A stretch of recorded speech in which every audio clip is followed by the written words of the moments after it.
Hello, welcome to episode 157 of A Stitch in Time. Today is Friday, October 9th, 2020. It is my sister's birthday today.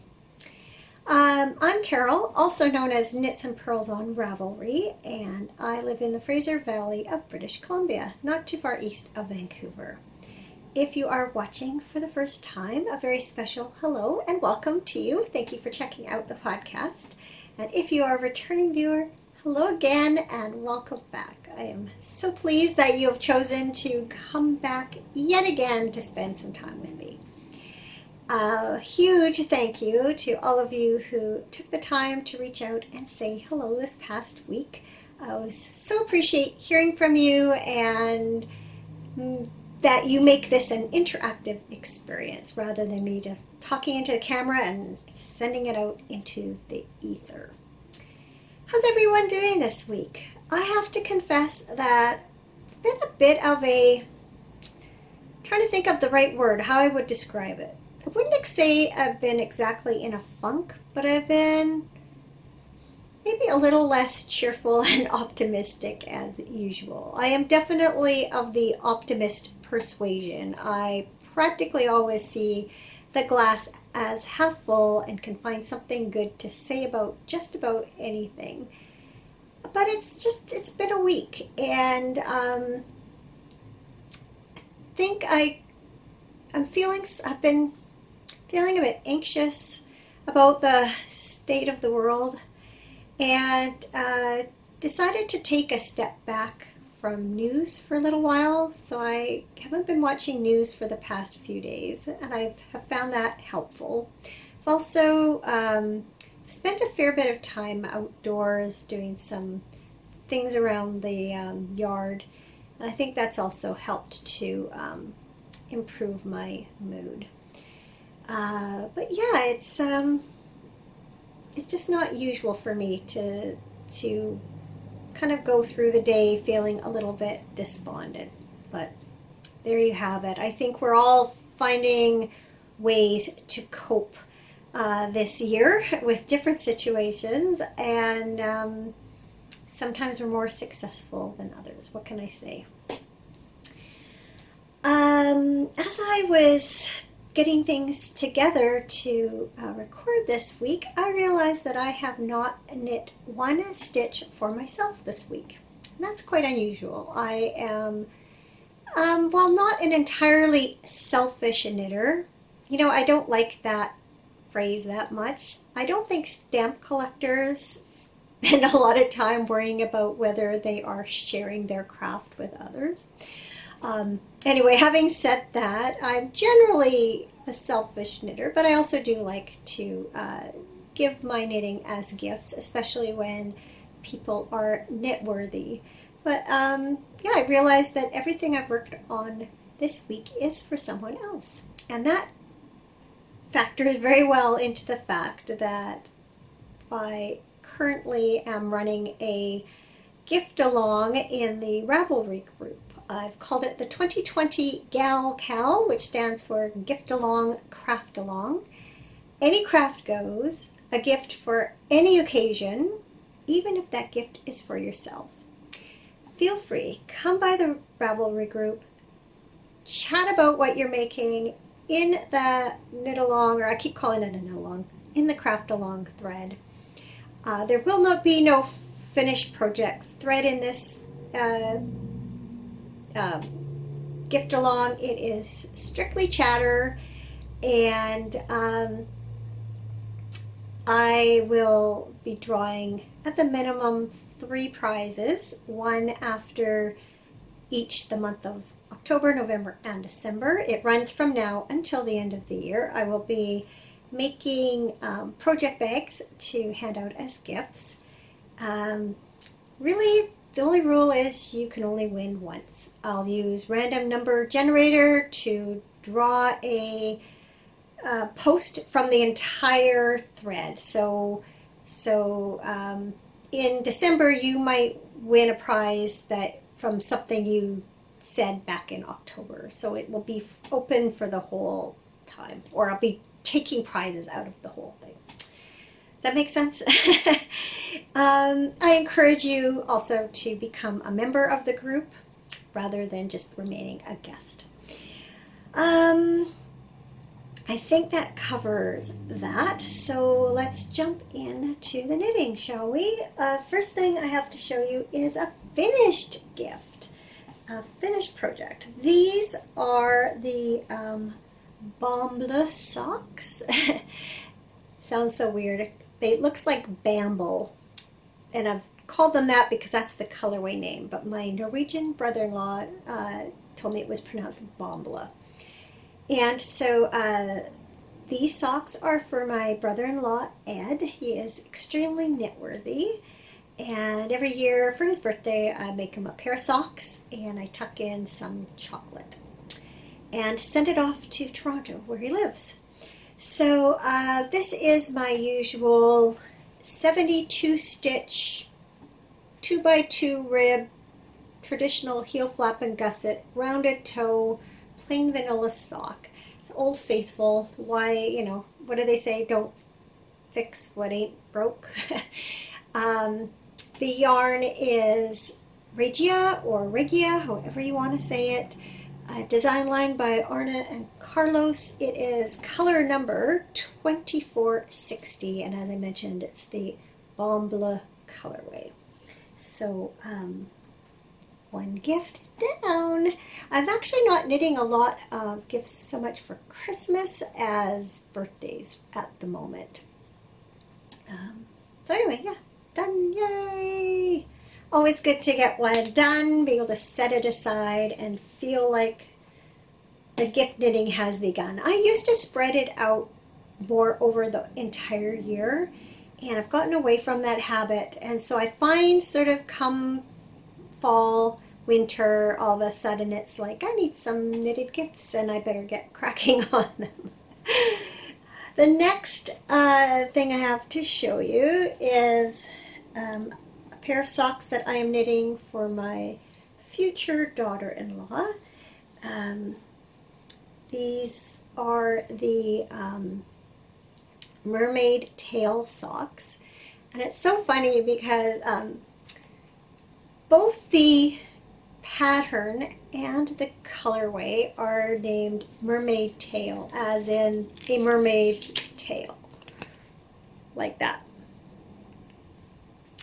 And every time I write it down, I write T-A-L-E. It's not like I can't spell. I don't know why I am defaulting to that, but I find myself constantly having to change the spelling to the correct one. Anyway, as you can see, this yarn is from Hue Loco. It is their merino sock in the mermaid tail colorway. And this is a design by Hannah Woodhead, also known as Yarnia Designs. And so here's sock number 1. Features this kind of mermaid tail-ish. I'm going to flip it a little bit so you can see. This lace pattern down the front and then a textured pattern on the back. Kind of looks like scales, fish scales. And then I decided to put in an Eye of Partridge heel here rather than just a plain slip stitch heel, just because I thought it carried on the idea of the scales here. So last week I said that I thought perhaps it was the same stitch pattern from same stitch. Let's try that again. Same lace stitch pattern as the Monkey Socks by Cookie A. And so I've knit several pairs over the years. I dug some out, and I do believe that it is the same. Here, let me twist this around again. Oh, actually, here, let me hold this one up, because I have gone this far on the second sock. It's now ready for its heel. So if I hold those side by side, keep in mind that this one is not blocked. Pretty sure it's the same stitch pattern. I was looking at these thinking these would be good Halloween socks with the orange and the purple. They were tucked away with, I must have had that in mind last year because I have another pair of very Halloween-y socks that were with them. So I pulled those out because, yes, believe it or not, we're already a third of the way, or practically a third of the way through October. Again, have first one started here, and then have got this far on the second. So yeah, still loving these. She has a slightly smaller shoe size than I do, so I'm actually using my right foot as a guide because my right foot's about a half an inch shorter than my left foot. When I knit socks for myself, I measure them with my big foot, and so I'm just measuring these with my small foot. And hopefully that'll work out okay. Sounds kind of crazy now that I say that out loud. Gonna have a sip of tea. I was just gonna make some plain old orange pekoe, and then I decided to go through some of my other teas, and I stumbled upon from David's Tea vanilla cappuccino. So as I was making it, I kind of had this like feeling that I'd ordered more. I don't remember, I must have tried this at some point. It's not a tea I've been reaching for, but I mostly don't drink flavored teas. I mostly just drink different kinds of black tea. And I thought, did I just order some more of that thinking I had never tried it before? And sure enough, I've just placed a David's Tea order. Sadly, our store in the mall here is now closed thanks to COVID, and they've restructured their business plan. And so I have to order it online. So anyway, I just placed an order, and I qualified for 50 grams of free tea, and I chose this vanilla cappuccino. So I hope I like it because I have another 50 grams coming. So why don't I take my first sip? It smells good. It's a tea, but it has coffee in it and vanilla and some other things. So let's find out.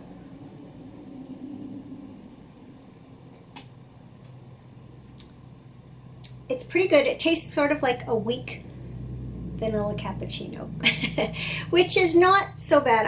I like coffee, but only sort of flavored coffees or, dessert coffees that have liqueurs in them. So, and then when I do drink regular coffee, it just makes me buzz like crazy. So this is a little bit less caffeine and a little bit less strong of a coffee taste, and yet you still get that coffee taste.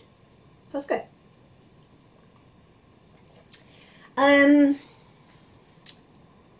So yeah, that'll be a nice tea to have sort of in the fall and winter season for sure. Let's see, moving on. Let me just looking down here at my notes.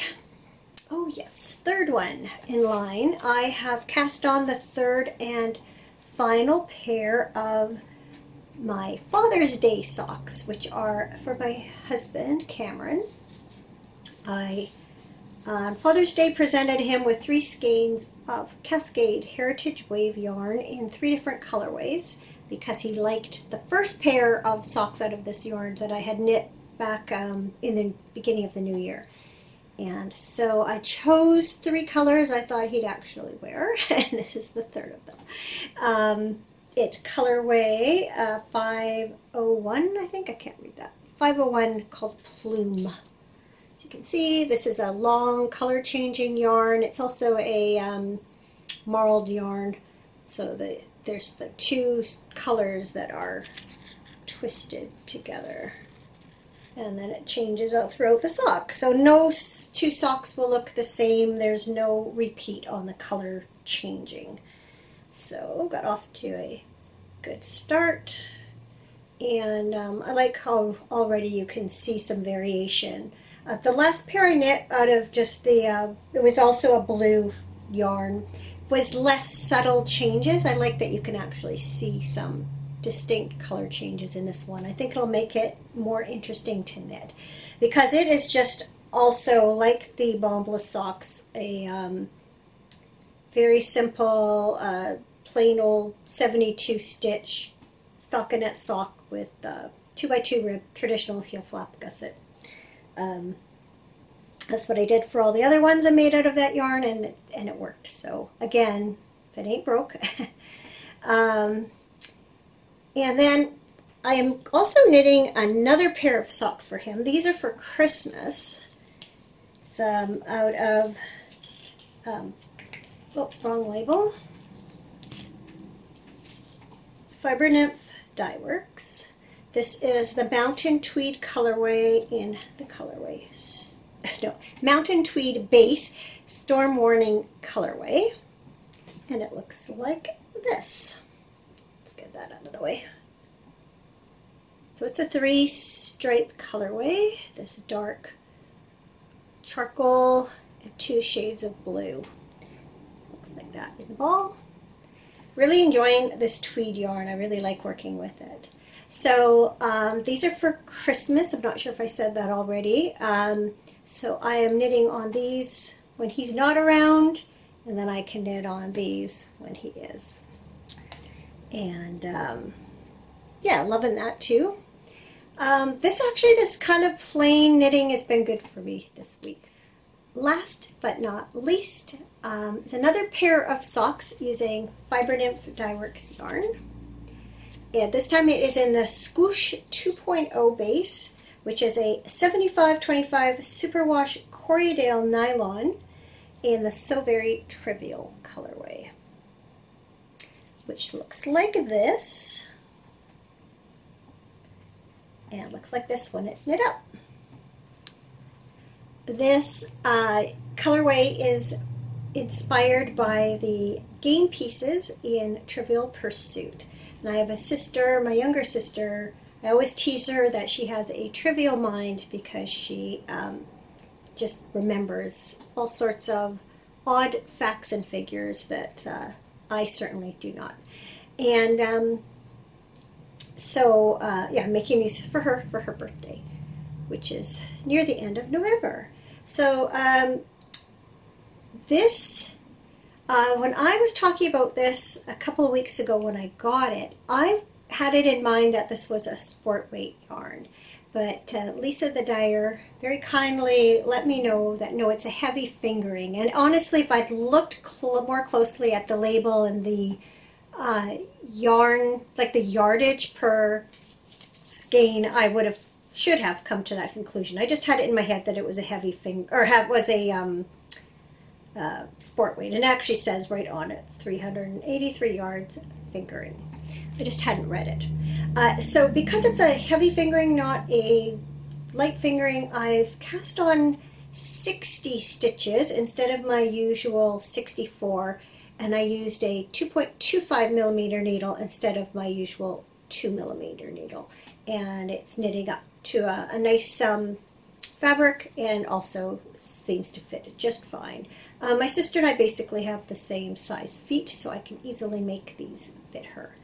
So I am now ready to do the heel, and because I didn't want to break up the striping sequence, I am going to do an afterthought heel. So what I'm going to do is add in a half a round of waste yarn. I will knit for another inch and a half, and then I'll do the heel. I don't like doing true afterthought heels for 2 reasons. One is I'm not good about guessing the right length, and the second reason is I find it really picky to do it once the whole foot is knit. I like to be able to kind of get in to the inside and weave in ends and things like that right away. So that's how I do my afterthought heels. And what I'm going to do is use the yarn from the other end of the ball. So it starts with pink. And so I'm going to do like a bullseye. Basically, it ends up being like a bullseye rather than a stripey back and forth heel. Does that make sense? I think you've seen them before. I'm sure most of you know what I'm talking about.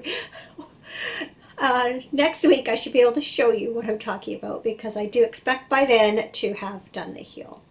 So yeah, this one has been knitting up so fast. I think in part because I'm only doing 60 stitches, that helps. A little bit bigger needle also means you get a little bit more length more quickly. And plus, look at those colors. They're just so fun. And they don't take that long to get through a color. I think there's like about 4 rows of knitting, 4 to 5 rows of knitting per stripe. So before you know it, you've finished one and you're on to the next. And that makes it just go along really, really quickly. So enjoy these. This is one sister who I've only knit her one pair of socks in the past.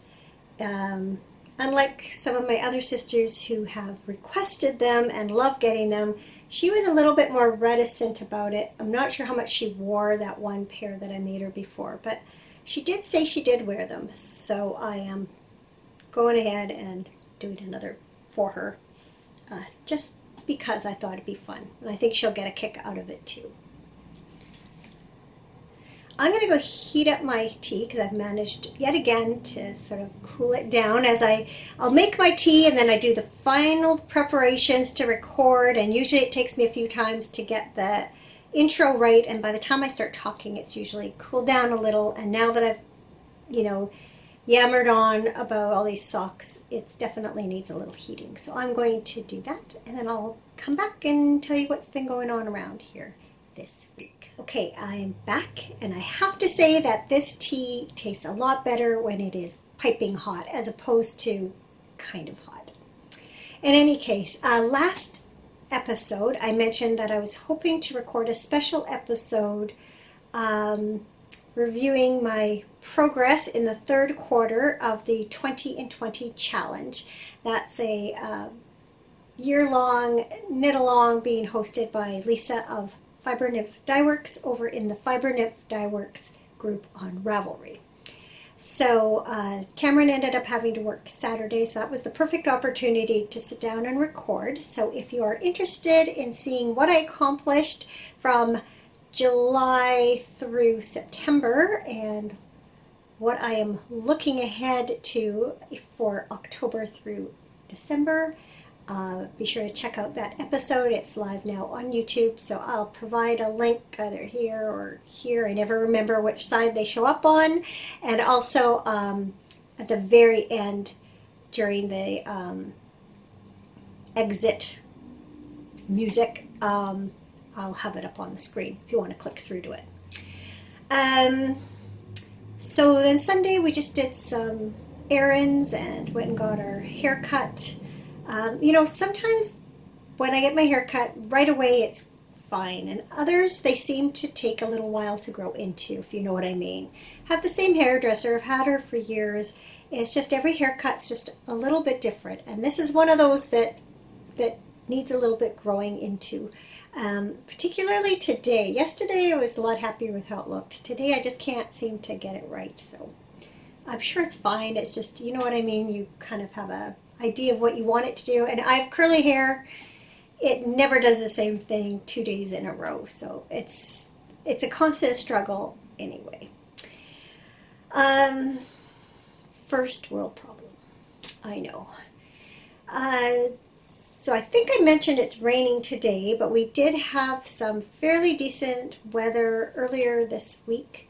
And I was able to get outside and do some more garden prep for the upcoming fall and winter. So I pulled out some more of the annuals that are kind of coming to the end of their attractiveness, let's say. I did plant some bulbs out in the front gardens and put in a few fall flowers just to add a little splash of color. This year, for the first time, I'm attempting to do some spring bulbs in my containers. I have 3 ceramic containers, small, medium, and large, that I have spaced through my one of my front gardens. And I kind of change it out with seasonal flowers. So this year, what I did is planted grape hyacinths and some multicolored tulips in each of them. And then I planted like a mum on top of it. And then when the mum is kind of done, when we get a frost or whatever, it doesn't serve, whatever kind of weather we get and it starts to look really bad or dies off, I'll take that out, and then I'm going to wrap the containers in this insulating wrap that I bought at the garden store. And that should hopefully provide enough heat and protection through the coldest part of the winter. And if all goes well, I will have bulbs in the spring. So we'll see how that works. I still have a bag of daffodils, assorted daffodils, that need to be planted, but I have some blue salvia that's still blooming and still providing a lot of nectar for the bees and the butterflies. I see them on there quite a bit. So I don't want to take any flower that's still really actually flowering, I don't want to take it away too soon. And so once those are kind of done, then I will pull them out and plant some daffodils in their place. And also did some work, a little bit of tidy up in the backyard. I still have some things there also that aren't quite done flowering.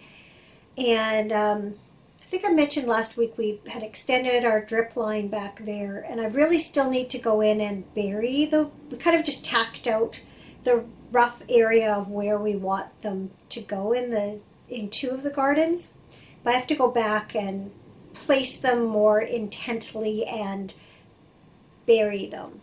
But I'm not going to do that either till everything's done flowering, and then when I start cutting everything back or ripping things out, then I'll take the time to do that. In the meantime, it looks kind of haphazard, but that's okay. It's temporary.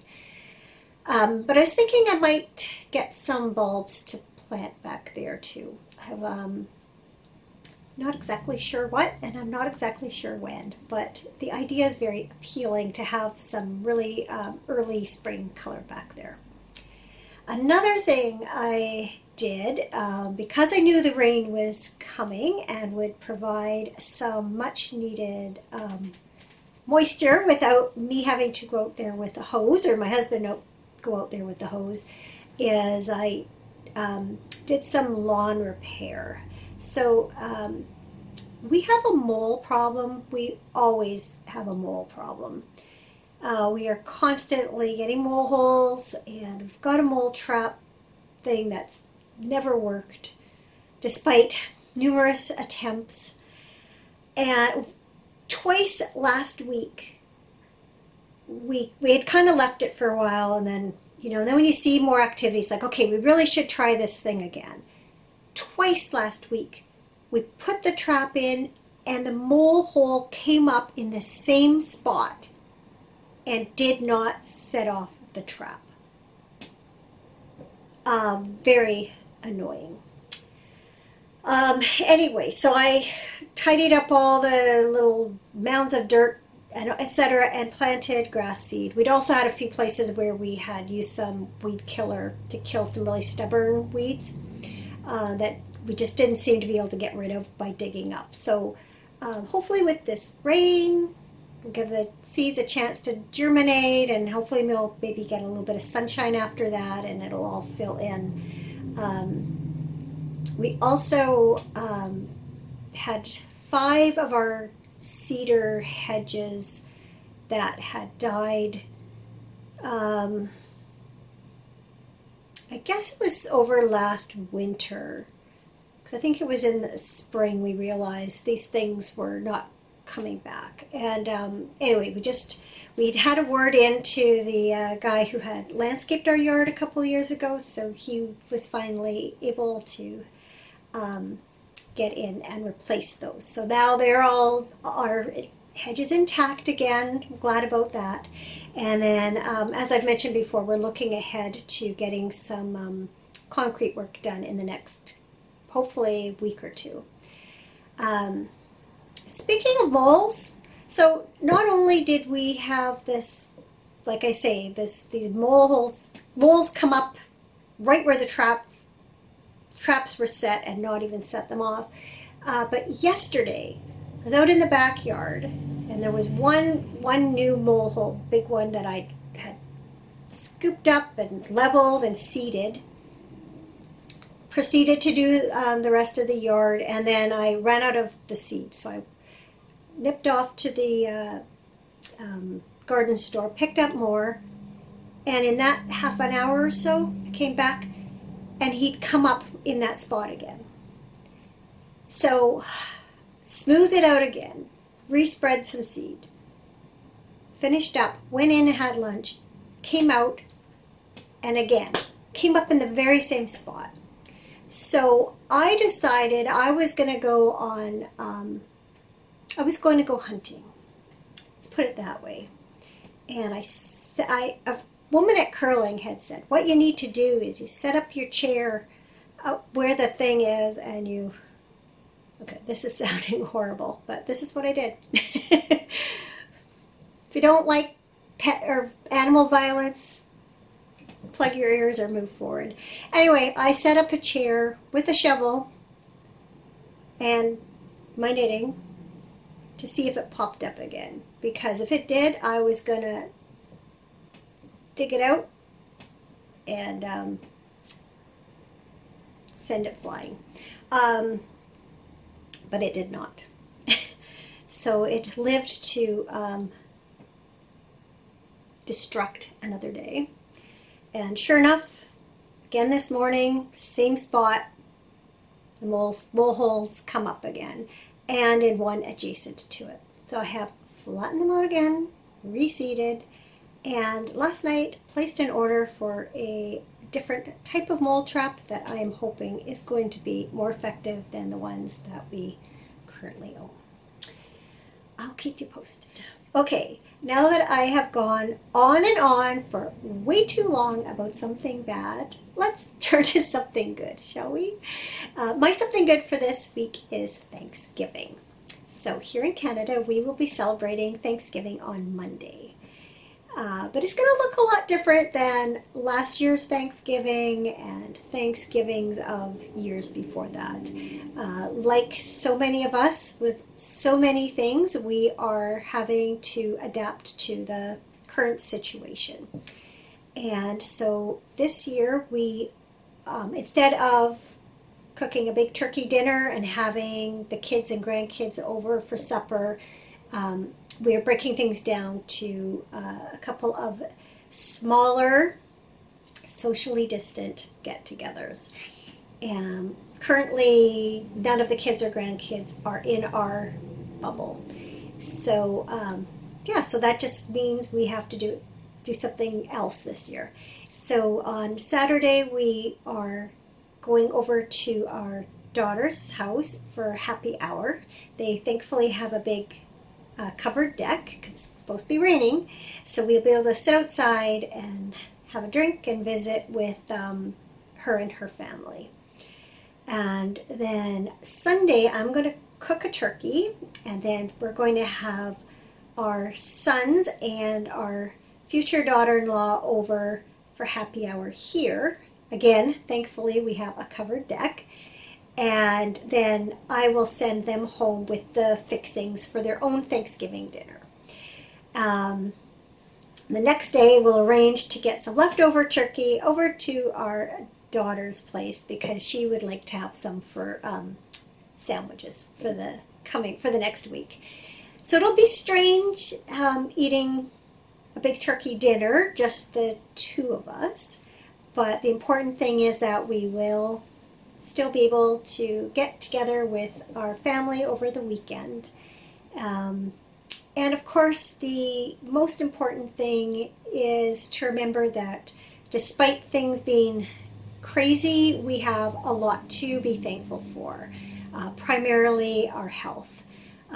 Knock wood, so far everybody has remained healthy, and we hopefully will continue to do so. So on that note, I'd like to wish my fellow Canadians a very happy Thanksgiving to you and your families. And to the rest of you, I'd like to give you also my best wishes. I hope that you remain well and safe throughout the next week.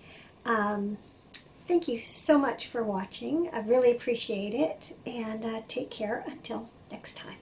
See you soon. Bye.